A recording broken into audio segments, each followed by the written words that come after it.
Good morning! Nandito ako ngayon sa mga alaga. Tingnan nyo guys. So, naubos na nila yung kanilang damo. So maya maya ililipat na yan sila. Pero ngayon titingnan natin yung mga laman ng mga pen. Kasi meron na tayo diba mga tandang tsaka mga pulat. Actually alanganing edad sila. Yung pag ganun pa lang na stage. So balikan ko lang yung cam para makita nyo kung ano yung mga pinagsasabi ko. Bigyan ko yan sila ng tubig ngayon. Ito na yung kanilang tubig. Tapos, ayun, isang lalaki. Bulik na lalaki. Tapos, isang kobrang babae naman na nandun. Saglit lang guys. So guys, meron tayo ditong bulik na kasama ng isa nating pulet. Yung pulet na yan is gray siya, anak ni Batman. Ano pa? Anak ng Spider Gray natin. So, ayun. Yung malikot na yan na gray. Tapos nasa iisang pen lang sila kasama ang ibang mga tandang. So mayroon tayo ditong pulit na naked neck. Naked neck cobra, naked neck chicken. Yan. Alam nyo naman yan na yung cobra na yung sinasabi ko. Tapos yung bulik. Yung bulik na yun, nilagay lang natin dito kasi siya yung pinakamaliit sa kanila kasi bunso siya. So nilagay dito para hindi siya nahuhuli sa pagkain. So ayan, kasabayan na nila yan. Oh. Pero meron tayong isa dito na nagsasarili siya lang mag-isa kasi bagong lipat lang to kagabi. Nandun siya oh. Nandun siya diyan sa isang pen. Nandito naman sa kabila yun. Kaso hindi pa kasi sila sanay na magkakasama kaya nasa labas pa siya. Kita niyo ba? Kita nyo ba? Hindi ko kasi pwedeng i-pinpoint talaga sa kanila kasi nagkukumog sila eh. Nagwawala sila. So, yun.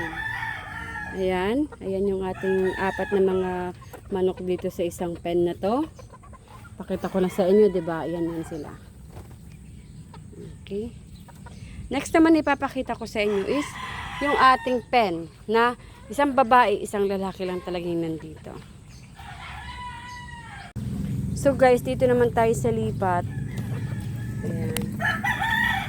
So, ang kasama dito ng ating tandang na lemon dark side. Yan siya, oh. Hindi siya mapakali. Maliit lang siya. Hindi ko lang siyang kukunin, guys, para hindi sila mabulabog. First time din yung may kasamang babae. Ayun. Ito namang babae, anak ni Scarface, na tapos ng isang butcher natin. So, ayan siya. Siyang butcher. Dito tayo sa baba. Tingnan natin sila.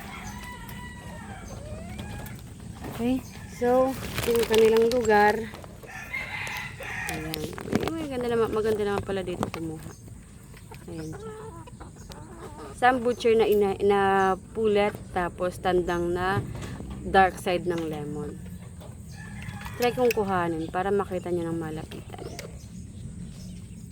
Sorry guys. Hindi ko talaga siya pwede makuha. Nagkukumahog siya.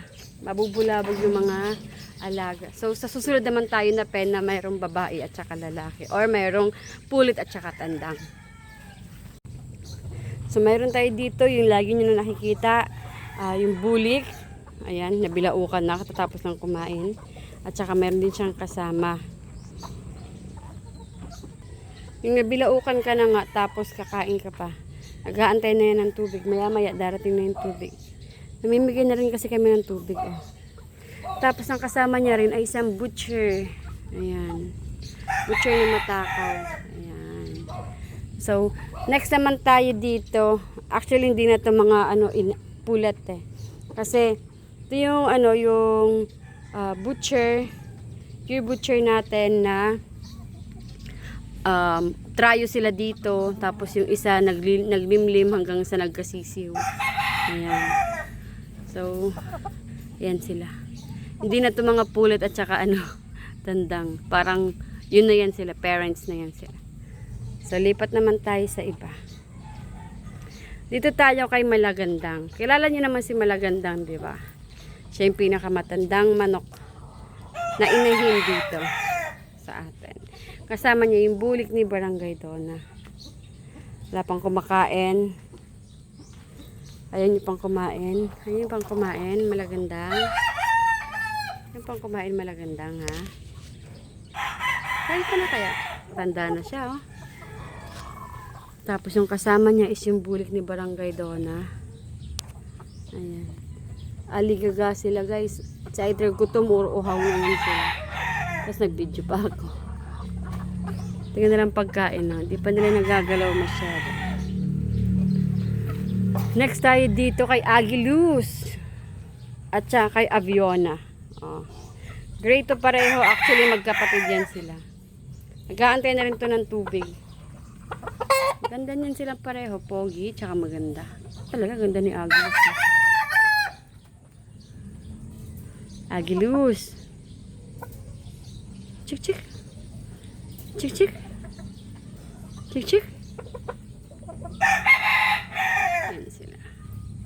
So, nakailang pen na tayo na may ano, na may magkasamang pulit at saka tandang. Meron pa niyan, guys. Let's see. Hey guys, bago pala ang lahat, ito pala yung butcher na nagkaroon ng supling. Diba? Ayan.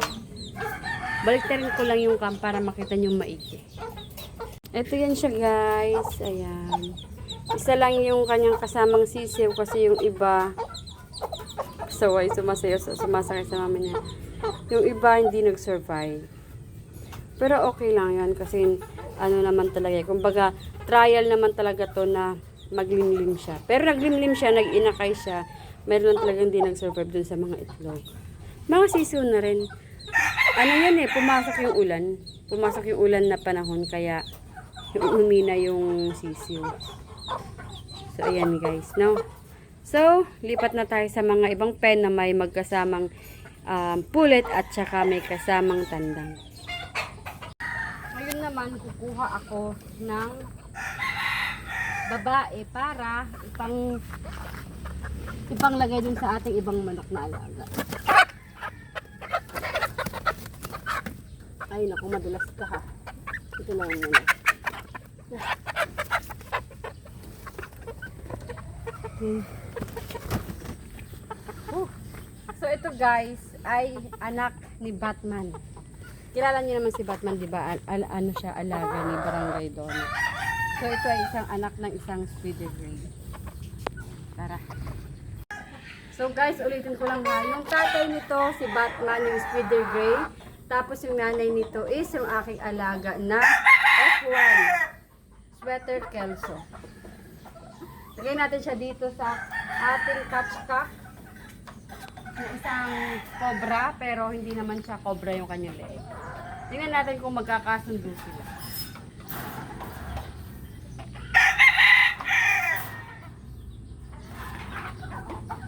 Huwag awayin. Babae yan. Pero matapang yan guys. Oh. Huwag awayin.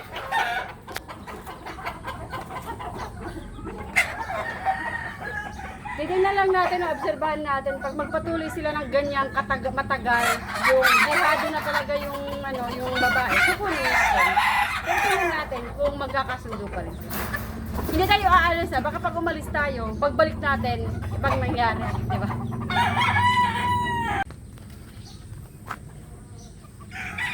Gusto naman yung ating yun. Na cobra.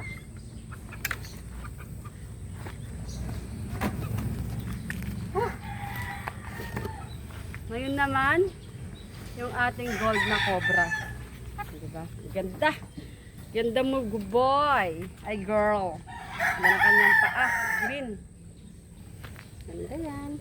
Ilalagay naman natin to kay Tikig. So, sino si Tikig? Let's go. Guys, si Tikig ay ating Melsims Black.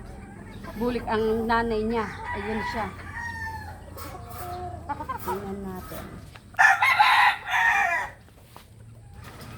Oh, kasama kayo, huwag kayo mag-away. Tingnan natin kung ano mangyayari sa kanilang dalawa. Tingnan natin sila guys. Kung magkakasundo ba kayo o maghihiwalay lang kayo. Ayun si Tikig, hindi nyo makikita masyado kasi kulay black siya. Actually, alam niyo, dark siya, dark. Natatakot siya.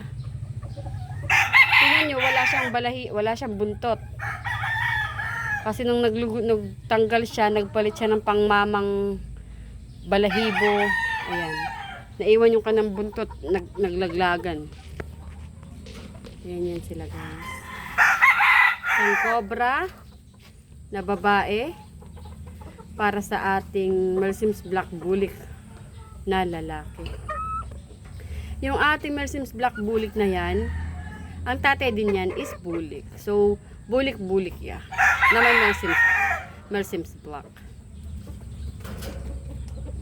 Melsim's Black Bulik ulit. Ayan, yan siya.